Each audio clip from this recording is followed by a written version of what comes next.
আসসালামু আলাইকুম। আজকে কথা বলবো অ্যাগোরাফোবিয়া, সেই পরিচিত অ্যাগোরাফোবিয়া বা বাইরে যাওয়ার ভয় নিয়ে, যেটা নিয়ে অনেকবার অনেক কিছু বলেছি। আবারও বলছি, আপনার কি মনে হয় যে আপনি ঘর থেকে বের হলেই বিপদ হবে? বা এমন জায়গায় ফেঁসে যাবেন যেখান থেকে আর পালানো যাবে না? এমন কোনো সমস্যা হবে, এমন হার্টের সমস্যা হবে যেখান থেকে আপনি আর বাইরে মানে চলে আসতে পারবেন না, দূরে একা যেতে পারছেন না। আপনি ভিড়ের মধ্যে, বাসের মধ্যে বা খোলা মাঠের মধ্যে বা ট্রেনের মধ্যে অথবা যেকোনো পাবলিক ট্রান্সপোর্টে লম্বা লাইনে, ইভেন লিফটের মধ্যে আপনি বের হচ্ছেন না বা যেতে পারছেন না। তাই আপনি মাসের পর মাস ঘরে বন্দী হয়ে আছেন। এটাকে বলা হয় অ্যাগোরাফোবিয়া। এমআরআই মেশিনের মধ্যে ঢুকতে পারছেন না, সিটি স্ক্যান মেশিনের মধ্যে ঢুকতে পারছেন না। এটা অ্যাগোরাফোবিয়ার লক্ষণ। এটি সাধারণত প্যানিক অ্যাটাকের সাথে যুক্ত। যাদের প্যানিক অ্যাটাক হয় তাদের বেশিরভাগই দেখা যায় অ্যাগোরাফোবিয়া থাকে।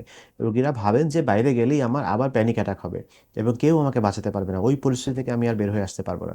আপনার কি মনে হয় যে আপনার পৃথিবীটা ছোট হয়ে আসছে?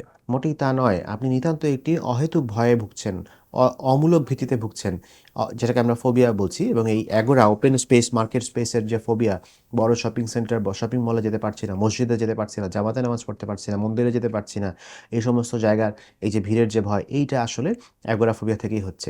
ছোট্ট ছোট্ট পদক্ষেপে একটু একটু করে ভয়ের জায়গায় নিজেকে নিয়ে যাওয়ার মাধ্যমে এই ভয়কে জয় করা সম্ভব। ভালো থাকবেন। সবার জন্য অনেক শুভকামনা। আসসালামু আলাইকুম।